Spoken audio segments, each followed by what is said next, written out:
اور یہ بڑی ایکسکلوسیو تفصیلات ہیں جو میں اب آپ کے ساتھ شیئر کرنے جا رہا ہوں. یہ گفتگو کم از کم اور کچھ نہیں تو 2 مہینے سے 2.5 یا 3 مہینے پرانی ہے. مجھے یہ ٹیلی فون ریکارڈنگ نہیں لگتی. شہباز شریف صاحب بھی جو ہیں وہ بڑے محتاط طریقے سے اس چیز کو ہینڈل کر رہے ہیں. پاکستان تحریک انصاف کی پوری جو جنٹری ہوگی وہ پوری طرح اس آڈیو کے ساتھ کھیل رہی ہے. تو پاکستان تحریک انصاف کا تو دوگلا پن اس کے اندر عیاں ہے. السلام علیکم ناظرین، میں ہوں منصور علی خان. اپنے ڈیجیٹل چینل کے اوپر آپ کو خوش آمدید کہوں گا. ناظرین، اس ویڈیو کے اندر ہم خاص طور پہ گفتگو کریں گے مبینہ طور پہ شہباز شریف صاحب کی جو ایک آڈیو سامنے آئی ہے، ایک آڈیو لیک ہوئی ہے، اس کے بارے میں بات کریں گے. جب تک میں اس وقت یہ ویڈیو ریکارڈ کروا رہا ہوں تب تک اس آڈیو کو لیک ہوئے ہوئے اب تقریباً کوئی 2 سے 2.5 گھنٹے ہو چکے ہیں. اس 2-2.5 گھنٹے میں ابھی تک جب تک یہ ویڈیو ریکارڈ ہو رہی ہے اس کو ڈینائی نہیں کیا گیا ہے. یعنی مسلم لیگ نون کی جانب سے، شہباز شریف صاحب کی جانب سے یا پی ایم ہاؤس کی جانب سے اس کو ڈینائی نہیں کیا گیا ہے. تو فیس ویلیو کے مطابق ہم اس کو ابھی تک اسی طرح ہی لیں گے کہ یہ انہی کی آواز لگ رہی ہے. تو میں ظاہری بات ہے کاپی رائٹس کی وجہ سے میں وہ پوری آڈیو تو آپ کو نہیں سنا سکتا، البتہ اس کا ٹرانسکرپٹ جو ہے وہ میں آپ کے سامنے رکھتا ہوں.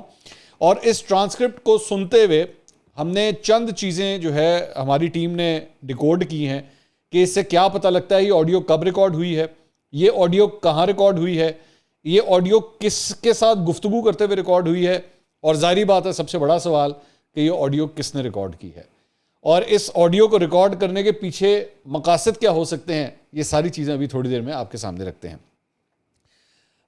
سب سے پہلے جو گفتگو شروع ہوتی ہے اس میں جو آواز آتی ہے ایک دوسرے صاحب کی جن سے وہ گفتگو کر رہے ہیں شہباز شریف صاحب، وہ کہتے ہیں جی 3-4 مہینے بعد ڈالنے سر، فلیک آئے گا سر اس کے اوپر. اب فلیک سے کیا مراد ہے کہ جی تنقید کی جائے گی. یہ جس بارے میں بات ہو رہی ہے فلیک سے مراد انگلش کا لفظ ہے کہ جی تنقید کی جائے گی اگر ہم نے یہ قدم اٹھایا تو اس پہ شہباز شریف صاحب کی آواز ہے. چلیں پھر اس کو ذرا آن بورڈ لے کر اس کے بعد لگتا ہے جیسے منیر کی یا نوید کا نام وہ لیتے ہیں. اس منیر کی ویسے بھی سرجری ہوئی ہے، تھوڑا سا ریسٹ کر کے نا. پھر اس کے بعد دوسرا شخص کہتا ہے جی ایک کام مجھے کل مریم صاحبہ نے واٹس ایپ کیا تھا، تھوڑا سا چیٹ ہوا تھا، وہ بالکل نہیں کرنے کا سر، بہت فلیک آئے گا. وہ دوبارہ یہ کہتا ہے بہت فلیک آئے گا کہ جی مریم صاحبہ نے جو بات کہی ہے اس سے بہت تنقید ہوگی ہمارے اوپر. شہباز شریف کہتے ہیں جی کیا؟ تو دوسرا شخص کہتا ہے یہ جو ان کے داماد ہیں نا راحیل، تو شہباز شریف کہتے ہیں وہ ان کا کیس مجھے دیا ہے، دیکھ لینا آپ، بات سنیں. اس کا طریقہ ہے رات بات کی تھی. He is her son-in-law اور very dear to her and rightfully so. Logically آپ کر کے بیٹھ کر یا ان کو مل کر جی یہ ایشوز ہیں. پھر دوسرا شخص کہتا ہے سر وہ 2 کام بتائے ہیں انہوں نے، ایک ان کا کوئی گرڈ سٹیشن ہے.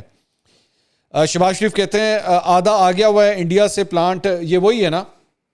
تو دوسرا شخص کہتا ہے ایسا ہی ہے. تو شہباز شریف کہتے ہیں لیکن باقی آدھا ادھر رہ گیا ہوا ہے. تو دوسرا شخص کہتا ہے ایشو یہ ہے کہ وہ پہلے جائے گا ECC میں، پھر آئے گا کیبنٹ میں. اب پرائم منسٹر کی عزیز فارمر پرائم منسٹر کی ڈائریکٹ کے لیے انڈیا سے مشینری آنا. تو شہباز شریف کہتے ہیں آپٹکس کے لیے تو بڑا مطلب، تو دوسرا شخص کہتا ہے آپٹکس نہیں سر، یہ گلے پڑ جائے گی یہ بات. شہباز شریف کہتے ہیں میں بالکل مانتا ہوں، پہلے آپ اس کو بتا دیں پھر میں بات کر لوں گا بڑے اچھے طریقے سے. پھر دوسرا شخص کہتا ہے جی ٹھیک. دوسرا جو ان کا کام ہے نا میپکو والا، جو انہوں نے گرڈ سٹیشن بنایا ہے، جو اتحاد پاک بنایا ہے رحیم یار خان میں، وہ ہم کرا رہے ہیں. 2 کام انہوں نے بتائے تھے. پہلا تو میں نے کہا تھا کہ ابھی لگ جاتا ہوں. شہباز شریف کہتے ہیں اتحاد پاک کیا ہے؟ تو دوسرا شخص کہتا ہے شاید ہاؤسنگ سوسائٹی بنا رہے ہوں گے. تو شہباز شریف کہتے ہیں اچھا. پھر دوسرا شخص کہتا ہے تو ہاؤسنگ سوسائٹی میں اپنا گرڈ سٹیشن بنانا ہوگا. تو شہباز شریف کہتے ہیں وہ تو نیچرل وے میں ہی ہوگا. تو دوسرا شخص کہتا ہے وہ تو ہو جائے گا سر، وہ تو روز لوگ کراتے ہیں سر، لیکن یہ جو انڈیا سے مشینری والا ہے نا، شہباز شریف کہتے ہیں اس پہ تو بڑا فلیک آئے گا. دوسرا شخص کہتا ہے جی یا تو چپکے سے آ جاتی لیکن ECC میں آنا اور وہاں ڈسکس ہونا، پھر کیبنٹ میں ڈسکس ہونا. تو شہباز شریف کہتے ہیں آپ بات کریں، پھر میں لندن سے آؤں گا تو خود بلا کر سمجھا دوں گا. پھر دوسرا شخص کہتا ہے میری رائے تو یہ ہے کہ مناسب وقت پر ڈار صاحب کی ڈیوٹی لگائیں، وہ کر لیتے ہیں ایسے کام. وہ بڑے میاں صاحب سے گاڑی بھی انہوں نے ریویو کرا لی تھی، وہ نہیں گئی تھی. پھر شہباز شریف کہتے ہیں ٹھیک ہے پھر اس طرح کر لیں. پھر دوسرا شخص کہتے ہیں باقی سر کل ہمیں عامر الیاس رانا اور فواد صاحب بھی ملے تھے، وہ سب لوگ کہہ رہے تھے کہ تسلی کر لیں، مقبول باقر میں آپ وہی غلطی کرنے جا رہے ہیں جو آپ نے کی تھی جاوید اقبال، اور یہاں پہ پھر آڈیو ختم ہو جاتی ہے۔ اب آئیے ذرا اس کو ڈیکوڈ کرنا شروع کرتے ہیں۔ اچھا، سب سے پہلے میں ذرا آخر سے شروع کرتا ہوں۔ یہ جو گفتگو ہو رہی ہے، یہ بیسکلی یہ جو سب سے آخر میں جو بات ہوئی ہے نا، سر کل ہمیں عامر الیاس رانا اور فواد صاحب بھی ملے تھے۔ عامر الیاس رانا کون ہے؟ عامر الیاس رانا جو ہیں وہ بیسکلی ایکسپریس نیوز کے اسلام آباد کے بیورو چیف ہیں، اور پی ایم ہاؤس کی بیٹ اور مسلم لیگ نون کے حوالے سے جو بیٹ ہیں وہ بڑی سالوں سے اس کو کور کرتے آ رہے ہیں۔ تو عامر الیاس رانا صاحب، یہ ان کا ذکر ہے، اور فواد صاحب جن کا ذکر ہو رہا ہے، اب یہ میں پریزیوم کر رہا ہوں کہ یہ فواد حسن فواد کی گفتگو ہو رہی ہے، یا تو یہ ان کے بارے میں، اگر تو فواد ہی کہا ہے، اور اگر فہد کہا ہے تو فہد حسین بنتے ہیں، اور اگر فواد کہا ہے تو موسٹ پرابلی یہ فواد حسن فواد کی گفتگو ہو رہی ہے، جو نواز شریف صاحب کے پرنسپل سیکرٹری ہوا کرتے تھے۔ تو اس کے بعد یہ آگے کہتے ہیں کہ جی وہ سب لوگ کہہ رہے ہیں کہ تسلی کر لیں، مقبول باقر میں آپ وہی غلطی کرنے جا رہے ہیں۔ اب یہ جو مقبول باقر ہیں، یہ جسٹس مقبول باقر کی، جسٹس ریٹائرڈ مقبول باقر کی گفتگو ہو رہی ہے، جن کو بیسکلی نیب کا چیئرمین لگانے کی بات ہو رہی تھی۔ اب ہم نے جو اس کو بیٹھ کے ڈیکوڈ کیا ہے، یہ بیسکلی نیب کے چیئرمین کا جو معاملہ تھا، جب نیب کے چیئرمین نہیں لگے تھے، سابق نیب کے چیئرمین جاوید اقبال صاحب کا عہدہ، ان کے عہدے کی میعاد جب ختم ہوئی تھی اور مختلف نام ڈسکس ہونا شروع ہوئے تھے، تو اس وقت مقبول باقر صاحب کا نام جو ہے وہ زیر غور آیا تھا۔ لیکن مجھے اچھی طرح یاد ہے اس بات کو کہ اس وقت مسلم لیگ نون کے اپنے سرکلز کے اندر یہ کہا جا رہا تھا کہ یہ نام جو ہے ہمارے لیے سوٹیبل نہیں ہوگا، کیونکہ اس وقت یہ کہا جا رہا تھا کہ پاکستان پیپلز پارٹی مقبول باقر صاحب کے نام کے اوپر جو ہے وہ کافی انسسٹ کر رہی ہے کہ ان کو چیئرمین نیب لگوایا جائے۔ اچھا، لیکن آفتاب سلطان صاحب جو ہیں، اب اس کے بعد چیئرمین نیب مقرر کر دیے گئے تھے۔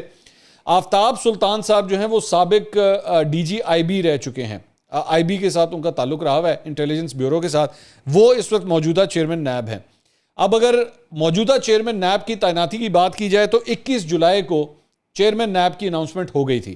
اس کا مطلب ہے کہ یہ جو گفتگو ہو رہی ہے جس میں مقبول باقر کے بارے میں ڈسکشن ہو رہی ہے، اس کا مطلب ہے یہ گفتگو کم از کم اور کچھ نہیں تو 2 مہینے سے 2.5 یا 3 مہینے پرانی ہے۔ یہ لیٹسٹ آڈیو نہیں ہے، کیونکہ اس گفتگو سے یہی ڈیکوڈ ہوتا ہے کہ یہ پرانی گفتگو ہو رہی ہے، جب چیئرمین نیب کے لیے نام ڈسکس کیے جا رہے تھے، اس لیے یہ بات یہ جو ہے سامنے آتی ہے۔ اچھا، اس کے بعد پیچھے اگر چلنا شروع کریں تو اس میں مزید ہم آپ کے ساتھ تفصیلات شیئر کرتے ہیں، اور یہ بڑی ایکسکلوسیو تفصیلات ہیں جو میں اب آپ کے ساتھ شیئر کرنے جا رہا ہوں۔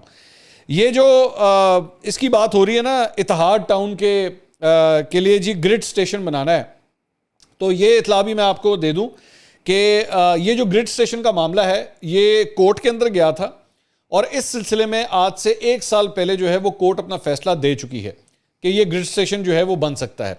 تو یہ بیسکلی اس کا ذکر ہو رہا ہے۔ تو اس سے پتہ لگتا ہے کہ یہ معاملہ جو ہے، جو دوسرے گرڈ سٹیشن کی بات ہو رہی ہے، اس کا تو ایشو نہیں ہے، لیکن جو پہلے والا معاملہ ہے جو ڈسکس کیا جا رہا ہے کہ جی مریم نواز صاحبہ نے جو ہے وہ چند فرمائشیں رکھی ہوئی ہیں، اس کو ڈسکس کیا جا رہا ہے۔ اب ذرا اس کے اوپر آ جائیں۔ ایک بات تو اس سے یہ طے ہوتی ہے کہ یہ جو آڈیو سامنے آئی ہے، اس سے جو سب سے بڑا ڈینٹ لگتا ہے اس پوری آڈیو سے، مسلم لیگ نون کو تو لگتا ہی لگتا ہے، لیکن اس سے سب سے بڑا ڈینٹ اگر لگتا ہے تو وہ میڈم صاحبہ کو لگتا ہے، کیونکہ میڈم صاحبہ کے کام جو ہیں وہ، اس کا مطلب ہے کہ پی ایم ہاؤس کے اندر ان کے کاموں کو ڈسکس کیا جا رہا ہے، اور انہوں نے اگر یہ فون کر کے اپنے کام کروانے کی بات کہی ہے تو ایون شہباز شریف صاحب بھی جو ہیں وہ بڑے محتاط طریقے سے اس چیز کو ہینڈل کر رہے ہیں کہ دیکھیں ان کا بڑا سینسٹیو ہے، میں ان کو سمجھاؤں گا، میں ان کو کہوں گا، کیونکہ وہ جو مشینری آنی ہے وہ بھارت سے آنی ہے، تو یہ ٹھیک نہیں ہے، بہت زیادہ فلیک آئے گا اس کے اوپر۔ تو اس کا مطلب 2-4 چیزیں ہیں کہ ایک تو شہباز شریف صاحب کو بھی اس بات کا آئیڈیا ہو گیا کہ بھائی یہ پنگا جو ہے نا یہ پٹھا پڑ سکتا ہے، اس پہ ہاتھ نہیں لگانا۔ دوسری بات یہ کہ جو صاحب ان سے گفتگو کر رہے ہیں، اس سے یہ بات بھی سامنے آتی ہے کہ ان کو بھی اس بات کا آئیڈیا ہے کہ یہ سب کچھ کروانے کے لیے پہلے ای سی سی جانا پڑے گا، پھر کیبنٹ میں جانا پڑے گا، اور پھر ادھر آنا پڑے گا، پھر یہ معاملہ حل ہوگا۔ اب کیبنٹ کے اندر ظاہری بات ہے، کیبنٹ کے اندر صرف مسلم لیگ نون نہیں بیٹھی ہوئی، کیبنٹ کے اندر پاکستان پیپلز پارٹی بھی بیٹھی ہوئی ہے، کیبنٹ کے اندر ایم کیو ایم بھی بیٹھی ہوئی ہے، کیبنٹ کے اندر باپ پارٹی بھی بیٹھی ہوئی ہے، اور اس طرح دیگر اتحادی بھی جو ہیں وہ اس کیبنٹ کے اندر شامل ہیں۔ تو اگر یہ کام ہم نے وہاں سے کروانے کی کوشش کی تو یہ معاملہ آؤٹ ہو سکتا ہے، اور اس کے بعد بہت بڑی پرابلم کریٹ ہو سکتی ہے۔ اب آ جائیے، ظاہری بات ہے، میں نے آپ کو ڈیٹ لائن تو کافی حد تک سمجھا دی کہ میری نظر میں جو میں کم از کم سن پایا ہوں کہ یہ آڈیو کب ریکارڈ ہوئی ہے۔ چوتھی بات یہ کہ اس سے پہلے جو آڈیوز آئی تھیں جس میں بشرا بی بی کی بھی ایک مبینہ آڈیو آئی, ملک ریاض صاحب کی ایک مبینہ آڈیو آئی, اور اس طرح مختلف آڈیوز آئی ہیں. تو مجھے اچھی طرح یاد ہے کہ اس وقت پاکستان تحریک انصاف کی جانب سے اور خاص طور پہ شیریں مزاری صاحبہ کی جانب سے اس پہ بڑا اعتراض کیا گیا تھا اس بات کے اوپر کہ جی یہ کون ہے جو آڈیوز جو ہے وہ اس طرح لیک کرتا ہے, اور آڈیوز جو ہیں وہ قطعی طور پہ ایسا نہیں ہونا چاہیے, فنڈامنٹل رائٹس کے خلاف ہیں. لیکن اب اس وقت مطلب ایک دم پاکستان تحریک انصاف نے بھی جو ہے اپنا یو ٹرن مارا ہے, اور فواد چودھری صاحب ہو گئے, زلفی بخاری ہو گئے, پاکستان تحریک انصاف کی پوری جو جنٹری ہو گئی وہ پوری طرح اس آڈیو کے ساتھ کھیل رہی ہے. اچھا میرا یہ ماننا ہے بینگ اے جرنلسٹ بالکل کرنا چاہیے. اگر ایک ایویڈنس سامنے آیا ہے, چاہے وہ مریم نواز کے خلاف ہے یا بشرا بی بی کے خلاف ہے, اور وہ کسی چیز کی طرف پن پوائنٹ کرتا ہے, تو بالکل اس کے اوپر سوال جو ہے وہ کیا جانا چاہیے, اس سے بالکل پیچھے ہٹنا نہیں چاہیے. تو پاکستان تحریک انصاف کا تو دوغلاپن اس کے اندر عیاں ہے کہ جب بشرا بی بی کی آڈیو کی بات آئے تو پھر اس کے بعد فنڈامنٹل رائٹس اور ہیومن رائٹس کی باتیں شروع ہو جاتی ہیں, جبکہ عمران خان صاحب خود بھی یہ بات کئی دفعہ کہہ چکے ہیں, انہوں نے بلکہ میرے انٹرویو میں یہ بات کہی تھی کہ ان کو کوئی اعتراض نہیں اگر ایسے ان کی آڈیو ریکارڈ کرتی ہے تو ان کو کوئی اعتراض نہیں. لیکن یہاں پہ اب چونکہ یہ معاملہ مریم نواز کا ہے, کیونکہ یہ معاملہ نون لیگ کا ہے, کیونکہ یہ معاملہ شہباز شریف کا ہے, اس آڈیو کے اوپر اب ٹکا کے کھیلا جا رہا ہے اور اس کے اوپر پوری سیاست ہو رہی ہے. کرنی بھی چاہیے, میں بالکل اس کے اندر نہیں کہوں گا کہ جی کیوں مریم نواز کے حوالے سے گفتگو ریکارڈ ہوئی ہے یا کیوں شہباز شریف کی آڈیو جو ہے وہ ریکارڈ ہوئی ہے. آڈیو کی اب ذرا تھوڑا سا جو میں کم از کم فورینزک اب تک کر چکا ہوں, ظاہری بات ہے I am not an expert, میں پہلے یہ ڈسکلیمر دے دوں, اس کا پراپر ایک جو ہے وہ فورینزک ہونا چاہیے, اس کا انالیسس نکلنا چاہیے. مجھے یہ ٹیلی فون ریکارڈنگ نہیں لگتی کہ جیسے کوئی دو لوگ فون پہ بات کر رہے ہوں, یہ مجھے وہ ریکارڈنگ نہیں لگتی. یہ مجھے لگتا ہے کہ جیسے کوئی ریکارڈنگ ڈیوائس وہاں پہ یا تو پڑی ہوئی تھی, یا تو خود ریکارڈ کی گئی ہے, یا کسی نے ریکارڈ کر لی ہے, اور یہ لگ اس طرح رہا ہے کہ دونوں لوگ آمنے سامنے بیٹھے ہوئے تھے جب یہ آڈیو ریکارڈ ہوئی ہے. اور ہے یہ میں نے آپ کو بتا دیا کم از کم 2, 2.5, 3 مہینے پرانی آڈیو ہے, یہ اس سے نئی نہیں ہے. مقبول باقر والی بات سے جو ہے وہ کم از کم یہی لگتا ہے, ایک بات. اچھا دوسری بات یہ کہ کچھ حلقے جو میری چند لوگوں سے بات ہوئی, خاص طور پہ جن کا تعلق جو ہے وہ سمپتھائزرز جو سمجھے جاتے ہیں پاکستان تحریک انصاف کی جانب کے, ان کا یہ کہنا ہے کہ یہ بھی ہو سکتا ہے کہ یہ آڈیو جو ہے وہ شہباز شریف گروپ کی جانب سے ریلیز کی گئی ہو اور مریم نواز صاحبہ کے لیے جو ہے نا وہ ایک مشکل کھڑی کی گئی ہو کہ ان کی وجہ سے جو ہے وہ کس طرح حکومت کو امبیرسمنٹ ہوتی ہے, یا یہ اپنے داماد کے کام کروانے کے لیے جو ہے وہ کس طرح حکومت کو اپروچ کرتی ہیں, وچ از ایکچولی کوائٹ امبیرسنگ کہ آپ ایک خاندان کے داماد کی خاطر جو ہے وہ پی ایم ہاؤس تک سفارشیں جا رہی ہیں کہ جناب یہ کام جو ہے وہ ہمارا کروا کے دیں. یہ کام اگر عمران خان صاحب کے دور کے اندر ہوتا تھا, چاہے اس میں نام فرح خان کا ہوتا تھا یا بشرا بی بی کا ہوتا تھا یا ملک ریاض کے کام ہوتے تھے, وہ تب بھی غلط تھا. آج اگر یہ میڈم صاحبہ کے داماد کا معاملہ ہے تو یہ تب بھی غلط ہے, اس کو کسی طور پہ بھی جسٹیفائی نہیں کروایا جا سکتا. یہ نہیں کہا جا سکتا ہاں جی تب اس مرتبہ اگر چل رہا ہے تو ٹھیک ہے, نہیں ایسا نہیں ہو سکتا. پی ایم ہاؤس جو ہے وہ آپ کے خاندان کی جاگیر نہیں ہے کہ جس کے اندر آپ جو ہے وہ بیٹھ کے اپنے اس طرح کے کام کروائیں. یہی وہ چیز ہے جس کے اوپر آپ کے اوپر سب سے زیادہ کرٹیسزم ہوتا ہے کہ جناب آپ لوگوں نے آپ لوگ جب بھی حکومتوں میں آتے ہیں تو آپ اپنی فیملی لمیٹڈ کمپنیاں بنا کے بیٹھ جاتے ہیں. کبھی آپ خود جو ہے وزیر اعظم بنتے ہیں تو بیٹے کو بیٹھ کے وزیر اعلیٰ بنا دیتے ہیں. اگر آپ قومی اسمبلی میں اپوزیشن لیڈر ہوتے ہیں تو بیٹے کو بیٹھ کے جو ہے وہ آپ پنجاب اسمبلی کا اپوزیشن لیڈر بنا دیتے ہیں. اب اس وقت پنجاب کے اندر جب آپ خود اس وقت حکومت میں نہیں ہیں تو اپوزیشن لیڈر کی سیٹ تک وہ صحیح طرح نہیں سنبھال رہے. حمزہ شہباز جو ہیں وہ اپوزیشن کی سیٹ تک صحیح طرح سنبھال نہیں رہے. تو اس کے اوپر میرا خیال میں جو کرٹیسزم بنتا ہے ان کے اوپر وہ بالکل جائز ہے اور اس پہ سوال ہونا چاہیے, اور یہ معاملہ یہاں نہیں رکنا چاہیے. میرا خیال میں اس معاملے کی پوری طرح تحقیقات کی جانی چاہیے کہ آخر یہ کون سا طریقہ کار ہے کہ آپ کی فیملی کے ریلیٹڈ کام جو ہیں وہ پی ایم ہاؤس جو ہے اس کے اندر اس کو فیسیلیٹیٹ کرنے کا بیٹھ کے ایک ذریعہ بنا ہوا ہے کہ ہاں جی بیٹھ کے ان کے معاملات جو ہیں وہ حل کرائیں. کیا ایک عام شخص نے اگر اپنی ہاؤسنگ سوسائٹی کے اندر گرڈ اسٹیشن بنانا ہوتا ہے تو وہ پی ایم ہاؤس کے تھرو جاتا ہے یا پی ایم ہاؤس اس کے اندر اپنا کردار ادا کرتا ہے؟ نہیں, ایسا نہیں ہوتا. اس کو جانا پڑتا ہے نیپرا کے تھرو, کیونکہ نیپرا ان چیزوں کو جو ہے وہ ہینڈل کرتا ہے یا وابڈا ان چیزوں کو ہینڈل کرتا ہے. تو اس چیز سے یہ ڈیفینیٹلی ایک بہت ڈیمیجنگ آڈیو ہے مسلم لیگ نون کے لیے اور اس پہ ضرور جواب طلبی ہوگی. دوسرا مسلم لیگ نون سے ایک اور ریلیٹڈ خبر یہ بھی ہے کہ ہم نے ویسے خبر آلریڈی آپ کو دے دی ہوئی تھی, وہ یہ تھی کہ اسحاق ڈار صاحب جو ہیں وہ آنے والے ہیں. ہم نے آپ کو بتا دیا تھا, آج سے 1-2 دن پہلے ہی ہم نے آپ کو بتا دیا تھا کہ بلکہ کل میں نے آپ کو بتایا تھا کہ پرسوں بتایا تھا کہ اسحاق ڈار صاحب جو ہیں وہ آنے لگے ہیں اور وزارت خزانہ کا قلمدان وہ سنبھالنے لگے ہیں. اب اطلاع یہ ہے کہ آنے والے ہفتے میں پیر کو یا منگل کو وہ پاکستان پہنچ جائیں گے. آتے ساتھ ہی وہ سب سے پہلے ایک سینیٹر کا حلف اٹھائیں گے اور اس کے بعد وزیر خزانہ کا حلف اٹھائیں گے, اور مفتاح اسماعیل جو ہیں وہ آ کے معاشی ٹیم کا حصہ تو ہوں گے لیکن وزارت خزانہ کی کرسی جو ہے وہ تبدیل ہو جائے گی. یہ بالکل وہی صورتحال ہے جو پاکستان تحریک انصاف کے دور میں ہوا تھا کہ پہلے سال کے اندر جو ہے وہ ان کو اپنا وزیر خزانہ تبدیل کرنا پڑا تھا. اسد عمر کی چھٹی ہوئی تھی. مسلم لیگ نون کی اس اتحادی حکومت کے ساتھ بھی یہی کچھ ہونے جا رہا ہے کہ مفتاح اسماعیل کی چھٹی ہو رہی ہے اور اسحاق ڈار صاحب جو ہیں وہ آ کے اس قلمدان کو سنبھالیں گے. اب ظاہری بات ہے یہاں پہ سب سے بڑا سوال یہ ہو رہا ہے کہ کیا اسحاق ڈار کے آنے کے بعد معاشی طور پہ کیا سب کچھ ٹھیک ہونا شروع ہو جائے گا؟ It is too early to say all دس. ظاہری بات ہے اسحاق ڈار صاحب جو ہیں وہ کوئی جن نہیں ہے, کوئی جادوگر نہیں ہے کہ وہ آئیں گے اور یوں کر کے معاملات جو ہیں وہ حل ہونا شروع ہو جائیں گے. تو ابھی میرے خیال میں بہت سی چیزیں ابھی ہونی ہیں. اس کے علاوہ یہ ساری چیزیں جو ڈیسائیڈ ہوئی ہیں یہ ڈیسائیڈ ہوئی ہیں جناب لندن کے اندر, اور لندن کے اندر آج ایک بڑی اہم ملاقات ہوئی ہے دونوں بھائیوں کے درمیان, کل ہوئی ہے نواز شریف کے درمیان اور شہباز شریف کے درمیان, اور وہ تقریباً 5 گھنٹے سے بھی زائد وہ ملاقات چلی ہے, اور یہ تصویر بھی جو ہے اسی ملاقات سے سامنے آئی ہے جو آپ اسکرین کے اوپر دیکھ رہے ہیں. اس کے اندر پنجاب حکومت کی تبدیلی کے حوالے سے بھی جو ہے بڑا ڈیٹیل انالیسس ہوا ہے, بڑی ڈیٹیل سے بات ہوئی ہے.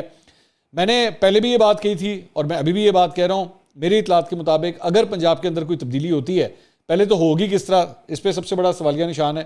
اگر ہو بھی گئی تو حمزہ شہباز فی الحال مسلم لیگ نون کے وزارت اعلیٰ کے امیدوار نہیں ہوں گے. آنے والے وقت میں اوبیسلی یہ چینج بھی ہو سکتا ہے. آخری اطلاعات جو میرے پاس ہیں وہ میں آپ کے ساتھ شیئر کر رہا ہوں. میرا نہیں خیال کہ حمزہ شہباز جو ہیں وہ اس مرتبہ اتنے لکی ثابت ہوں گے. اگلی ویڈیو میں دوبارہ ملاقات ہوگی. اللہ حافظ.